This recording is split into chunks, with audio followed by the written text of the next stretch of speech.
कएगो हा, इंजीनियर कएगो हा, वकील कएगो हा, तो तोहनी की भात रांधनी है ना, भात रांधा ना। बताओ, झारखंड के बहु बेटी जकर बाप दादा के गर्दन कट के अलग भई गए, जकर बाप दादा के पीट के चाम छाल के पीटल थे पुलिस स्टेशन में, ये सब झारखंडी पुलिस लगो। पहले जब हथोन परदेसिया पुलिस तो हमनी के पिटोइन के चाम छाल दे मारते मारते। ये बगल में तिरुल्टी हो, अजीत महतो धनंजय महतो के जो गोली चल रहे, 16 साल के लड़का जो मर गया शहीद भई गया, पता कर ले की कारण लगल। बस कारण है कि ब्लॉक में अपनी धरना दे रहा, यानी सोच ले कि हमने उस समय ब्लॉक में धरना भी नहीं दे सकला। धरना देना तो कोई अपराध नहीं लगले, ब्लॉक में धरना जलल है, लेकिन सही समय सब परदेसिया पुलिस मनमानी दंदना की गोली चले ले, 2 नौतुन किधर मर गए, अपने चौका के सामने मूर्ति भी बनल है, देख लेवा। ई राज्य की हमर दशा है। तो स्थानीय नीति के मतलब है कि जकर बाप दादा बलिदान दे के इस राज्य के अलग कर।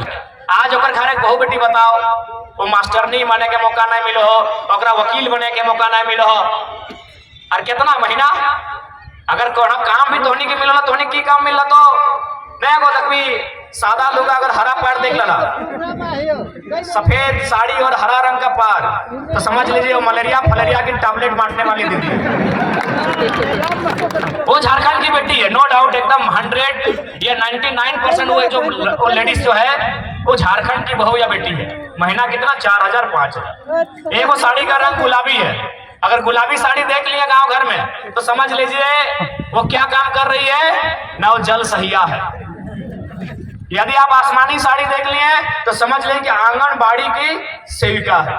ये काम किसको है? झारखंडी को। और चले जाए रांची के दफ्तर में, चले जाए जमशेदपुर के दफ्तर में, जहां एसी चल रहा है, जहां मैडम जी कलम लेकर बैठी हैं, उसका तनख्वाह 60,000 है, उसका तनख्वाह 90,000 है, उसका तनख्वाह 1,20,000 है। और पूछेगा आप कहाँ की हैं, बोलेगी हम इलाहाबाद के हैं, हम पटना के हैं, हम छपरा के हैं, हम दिल्ली के हैं, हम लखनऊ के हैं। तो हाँ, हम लोग बर्तन मांजने के लिए झारखंड लिए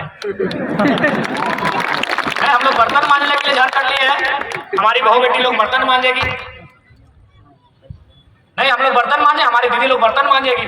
और ये हम नहीं कह रहे हैं, ये आंकड़े कह रहे हैं, सरकार के आंकड़े कह रहे हैं कि 75,000 झारखंड की 75,000, उसमें मैक्सिमम आदिवासी घर की बेटियां दिल्ली में, चेन्नई में, बंबई महानगरों में दाई का काम करती है। ये आंकड़े कहते हैं 75,000, यानी जिनके लिए राज बना है उनके घर की बहु बेटियां दिल्ली में जाके नौकरानी का काम करती है, और जिनका इस राज्य से वास्ता नहीं वो मलकती है, चमकती है और महारानी का काम करती है।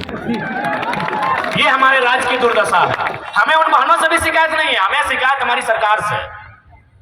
वो दिल्ली की बहन हो चाहे पटना की बहन हो, हमें उससे कोई शिकायत नहीं है। शिकायत हमारी सरकार से है कि आप इस राज्य से बाहर लोगों को अवसर क्यों देंगे, क्यों देंगे? ये राज्य हमारा है, इस राज्य में गैर राज्यों को अवसर क्यों मिलेगा?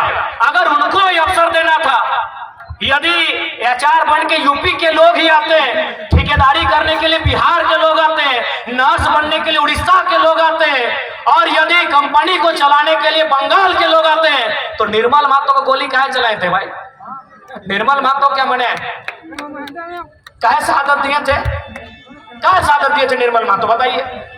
आप आज ठेकेदारी के लिस्ट उठाइए, अरे आपको ताज्जुब होगा कि पीसीसी रोड का ठेका यूपी और बिहार के लोग लेते हैं। ये हम नहीं कह रहे, अखबार का कटिंग कह रहा है।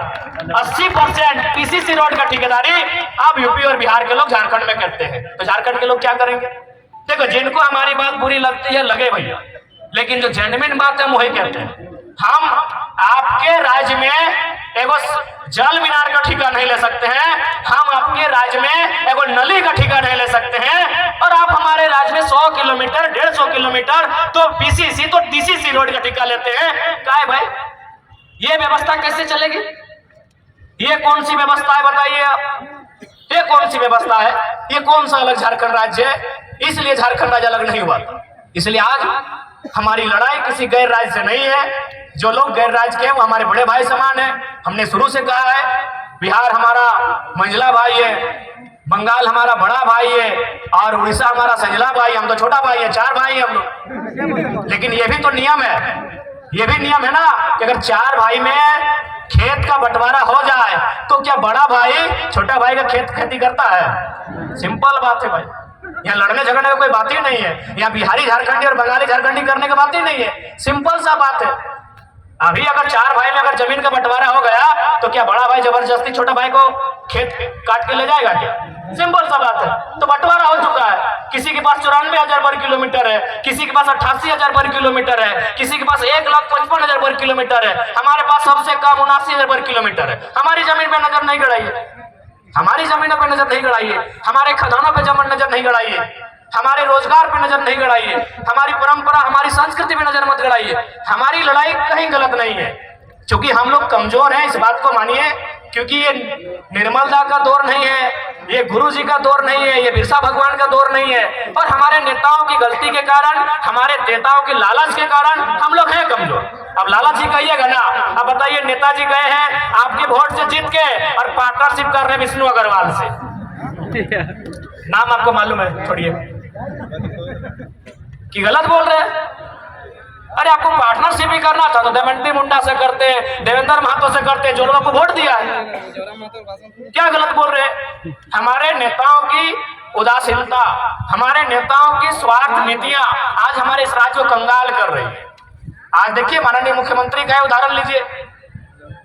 क्या आपको लगता है, मैं आज आदिवासी समाज से ये सवाल करता हूं, और आदिवासी नहीं, आदिवासी में भी आप 35-36 प्रकार के समुदाय आते हैं। मैं संथाल समाज से सवाल करता हूं, क्या पूरा समाज और एक तरफ मुख्यमंत्री, आपको नहीं लगता है अगर सच में अगर वो संथाल हितैषी ही होते तो चंपई कुर्मी थोड़ी थे, चंपई सोरेन कुर्मी थोड़ी थे, चंपई सोरेन कोयरी तेली थोड़ी थे। चंपई सोरेन भी संथाल समाज के ही बेटे थे। 3 महीना बर्दाश्त नहीं हुआ। अरे खुद तो बाहर आ गए, भाभी को भी लड़ा दिए गांडे से। हम तो बोले आप उनकी वंशावली जारी कर दीजिए और अपना सीट जारी कर दिए, काहे वहां नया लड़का लोग तैयारी करेगा।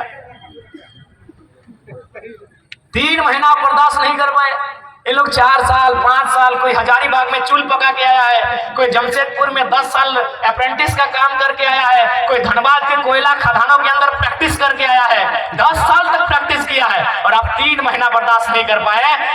तुरंत सीएम का कुर्सी आपको चाहिए।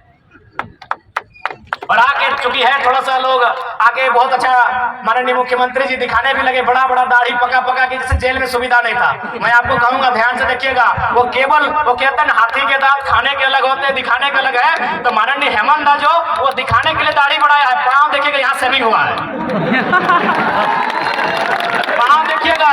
क्योंकि लोग आपको बताएंगे कि जेल में सुविधा नहीं थी, जेल में हमारे साथ वहां भी अत्याचार हो रहा था, गरीब आदिवासी है वहां भी अत्याचार हो रहा था। ध्यान से पाँव को देखिएगा, ईमानदारी से बोल रहे, आप चेक कीजिएगा, पाँव का सेविंग हुआ। ये दिखाना होगा ना भैया। आप नोट नहीं किए, आप भावनाओं में बह गए कि चलिए बाहर आ गए हैं। ठीक है, उनके प्रति अगर जेल में थे हमारी भी हमदर्दी है, लेकिन अगर वो राज को छलने का काम करेंगे, केवल अपने परिवार का जेब भरने का काम करेंगे, तो हम हेमंत से भी सवाल करेंगे, अर्जुन मुंडा से भी सवाल करेंगे, और सुदेश महतो से भी सवाल करेंगे। आपके साथ अगर अन्याय होगा तो हमदर्दी रहेगी। आपके साथ ईडी ने आपको परेशान किया, हमदर्दी हमने दिखाई कि भाई ईडी खाली विपक्ष के पास ही क्यों है, वो पक्ष वालों के पास क्यों नहीं है, बीजेपी के लोगों के पास क्यों नहीं। बिल्कुल, हमने हर बार इंटरव्यू कहा, लेकिन आप आकर दिखाएंगे बड़ा बड़ा दाढ़ी और पांव सेव करके आएंगे तो जनता को तो बताएंगे।